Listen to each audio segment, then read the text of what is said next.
What's up guys, Kevin here, and like a lot of you, I just got fed up and I had to know, what does national debt mean? These are huge numbers that we hear all the time, but I was starting to get concerned. Is this something I should be worried about? Is the number going to keep going up? Is that a problem? Or are we just going to keep brushing it under the rug and acting like nothing's going on? So I did a little bit of research and I finally feel like I have a good enough understanding to where I can share with you guys what the national debt is, what influences it, why it keeps going up, and what we could do to address it if we decided to make this a priority.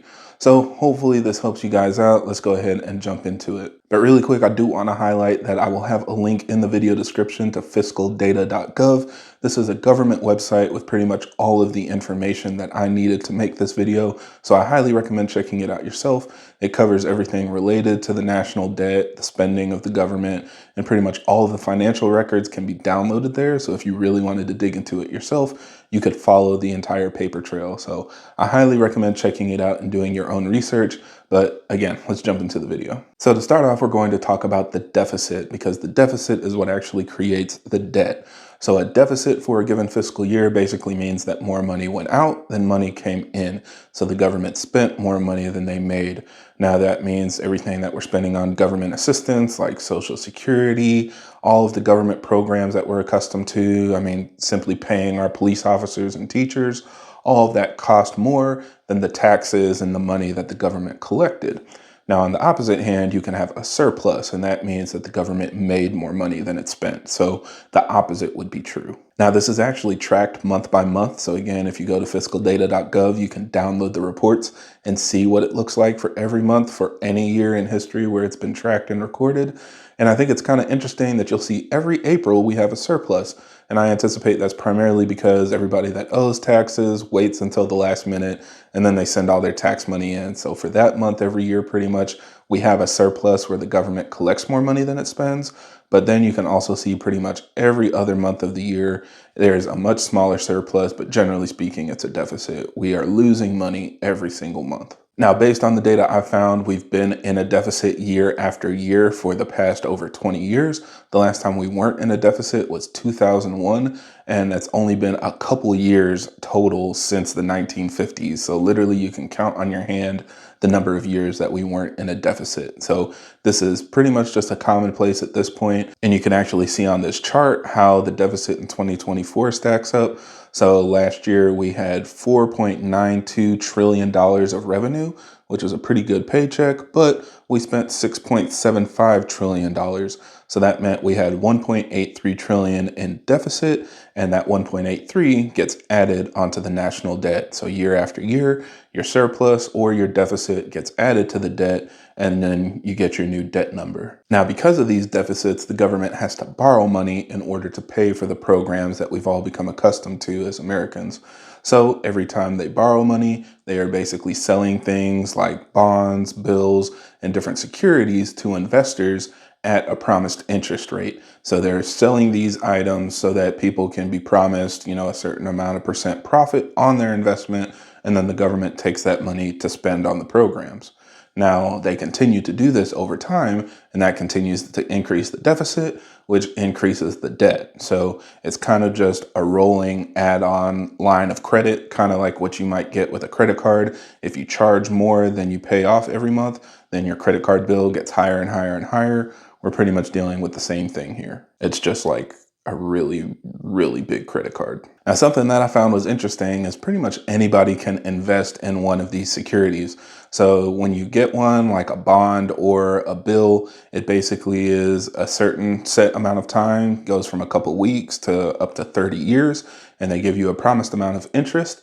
And so you buy it at a certain rate, and then once it matures at the end of that timeline, you get it back at a larger amount. So you're making money on your investment. So I saw even like 4 or 4.5% being offered, which is pretty good.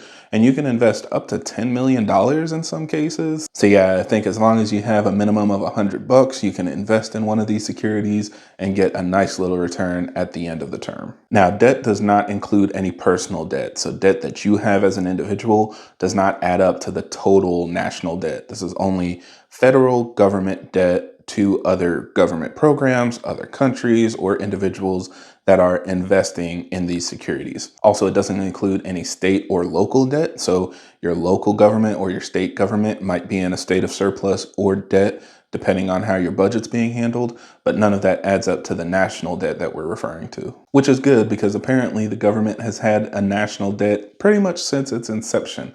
With just the Revolutionary War kicking things off, we already went into $75 million of debt just to fund the war. And over time, you can see pretty much every war, there's an exponential spike in how much debt we have because we spend so much money on, weapons and equipment and things to support the war that our debt skyrockets. But we prioritize it because it's important to make sure you're holding on to the safety of your citizens, but that's something that's naturally going to come out of it. So just like the deficit creates debt, it also is the solution to debt.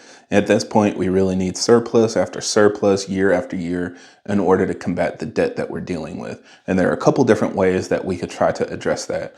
Really, it's just reduce your spending or increase your revenue.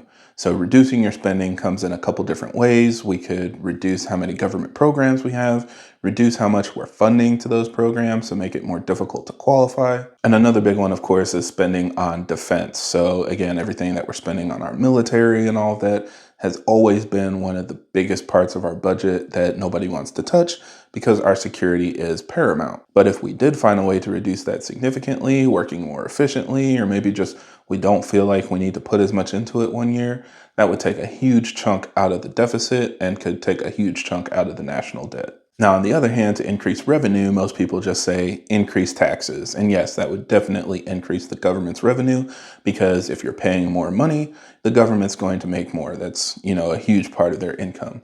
But there are other ways that they can increase taxes as well. The bigger picture is if the economy improves, then businesses make more, people make more, there's more money transferring hands, there's more sales happening, there's more property being owned. And so all of that increases how much tax is being collected as well. So without actually increasing the percentage of tax that you're taking from an individual, you can collect more taxes simply because now the economy is booming, more money is moving around, and so more transactions will give money to the government because, of course, they take money when you make it, when you spend it, when you own it, whatever you're doing with it.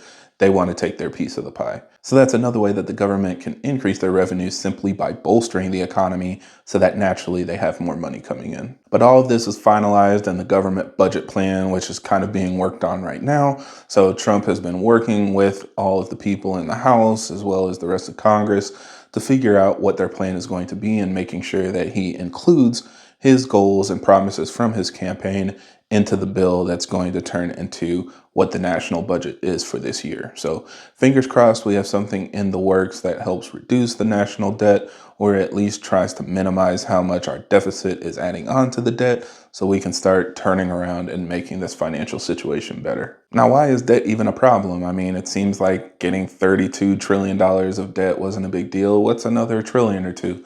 Well, in reality, we have what we call a debt ceiling, and this is an agreed upon amount that is the maximum amount of debt the government can go into.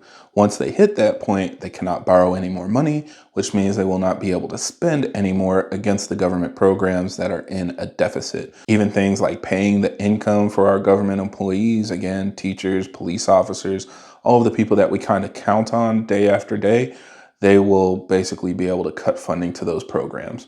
And so that's a really big deal. Obviously, that's very scary to think that that could stop. But on top of that, if America were to quote unquote default on their loans and not pay out an interest on these bonds and bills and different securities that have been borrowed, that would stop people from wanting to invest because now you see a risk of not getting the money that you were promised. So effectively, what I've seen them say is their credit score would drop. I don't know if their credit score is really a thing, but at least, the perspective from potential investors is that it is a much more risky investment. So they'll be less likely to give money to the United States. So that's something that we definitely don't want to deal with. If we want business to carry on as usual, we need somebody funding the programs. And right now, primarily it's coming from investors to make sure that the show doesn't stop. So yes, the debt is a big deal. If we hit that debt ceiling and we can no longer borrow any money, that would be a huge issue. But what we've seen is almost 80 times in the past 50 years, the debt ceiling has been raised year after year. I anticipate if it needs to, it will be raised again just to make sure that government spending can continue as needed, but I still think it would hopefully be a good idea for somebody to try to come up with a plan to address this. So again, fingers crossed, something's in the works. We'll see how it all ends up getting written out, but I'll just stay tuned for that and of course share with you guys when we get more information. So yeah, I think that's all we had to cover today. So thank you guys for stopping by. Don't forget to like and subscribe, and I will see you on the next one.